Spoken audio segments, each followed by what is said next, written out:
Good evening, I'm Brian Reagan. This is Tyler Kelly. And we welcome you to our Twilight Talks. Tonight we're in Luke chapter 9, verses 37 through 43. Tyler? Now it happened on the next day, when they had come down from the mountain, that a great multitude met him. Suddenly a man from the multitude cried out, saying, Teacher, I implore you, look on my son, for he is my only child. And behold, a spirit seizes him, and he suddenly cries out. It convulses him so that he foams at the mouth, and it departs from him with great difficulty, bruising him. So I implored your disciples to cast it out, but they could not. Then Jesus answered and said, O faithless and perverse generation, how long shall I be with you and bear with you? Bring your son here. And as he was still coming, the demon threw him down and convulsed him. Then Jesus rebuked the unclean spirit, healed the child, and gave him back to his father. And they were all amazed at the majesty of God. But while everyone marveled at all the things which Jesus did, he said to his disciples. Okay. So Jesus here reaches a frustration point. It's one of those times where he's had about enough of everyone. And why? I think it's important to answer the question, why did Jesus reach his breaking point? And some people, he didn't reach his breaking point. It was, quit over holyizing Jesus. You know,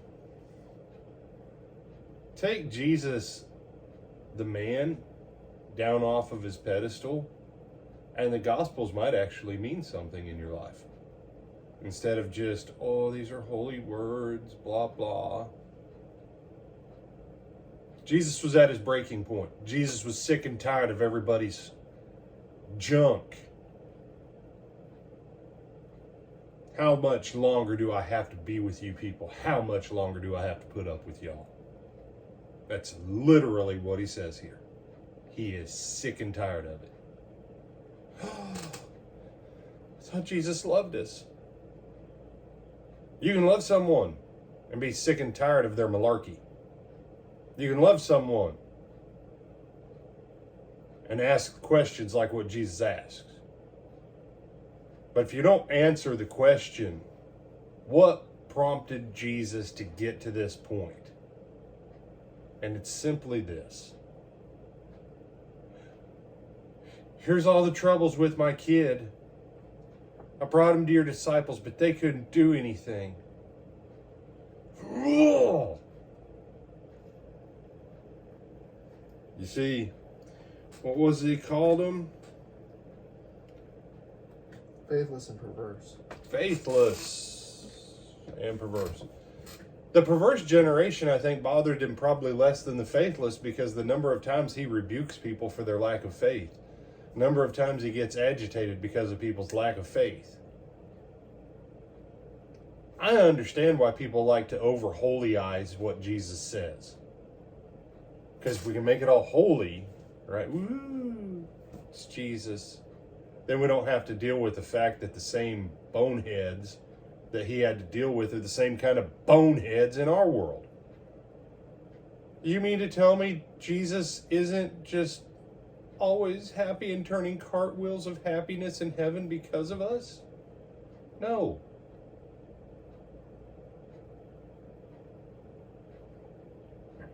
The disciples had the ability to do it. But this guy, for whatever reason, oh, well, it's not Jesus, so therefore these guys can't do it. It was his faith that kept his kid from getting healed the first time.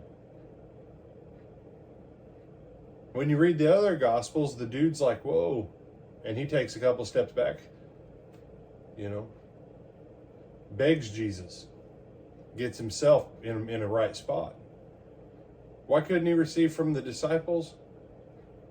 There's two parts to it.